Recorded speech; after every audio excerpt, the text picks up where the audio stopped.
Hello everyone, welcome back to my channel. Today let's go over a medium level question that I just solved on my own. So I'm super happy about this and I'm glad that I was able to come up with my own solution to this question without any assistance. So let's go over it and let me show you how I did it. So this is question 3286, find a safe walk through a grid. So you're given an m by n binary matrix, a 2D array, and basically has only zeros and ones and this integer health. You want to go from the top left to the bottom right and know if it's possible to end with a health that's at least one or more or positive. So you just want to return a Boolean indicating that.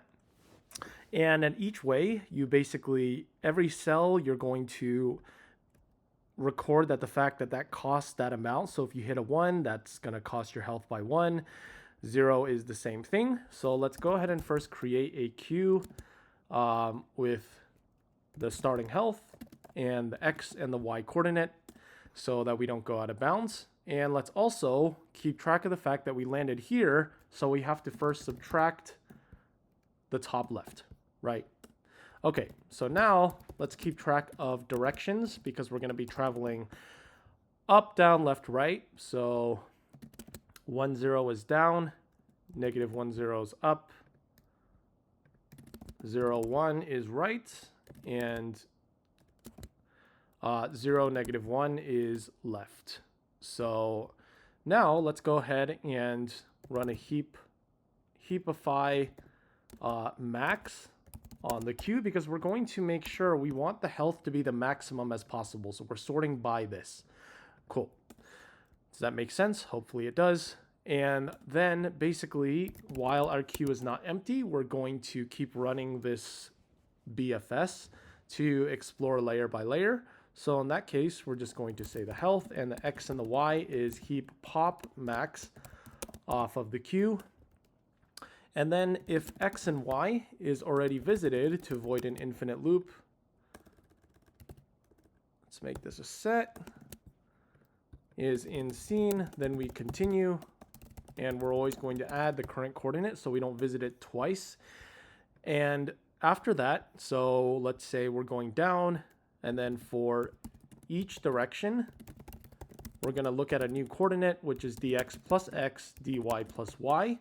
So we're either going down, basically adding whatever change we want, up, down, left, right. And then we also have to record the y value, and we only push if the nx is bigger than or equal to 0, it's in bounds, and nx is less than m. Let's define the boundaries of the grid. And ny is bigger than or equal to 0, and ny is less than n. In that case, we would push max to sort it by the health onto the queue. And we're going to subtract, because it's in bounds, we can subtract, it's not out of the grid, health minus grid of new x and new y. And then also the new x coordinate and the new y coordinate. So x, it's going to be nx and ny. Cool. And at any point, if x is equal to m minus 1 and y is equal to n minus 1, right, we've reached the bottom right of the grid, then let's go ahead and print our health, because we want to just make sure that the health is at least 1. So this is spelled incorrectly. Cool. So now that returns true because there's a positive value. We've reached the bottom right with a positive health. So if health is bigger than or equal to 1, return true.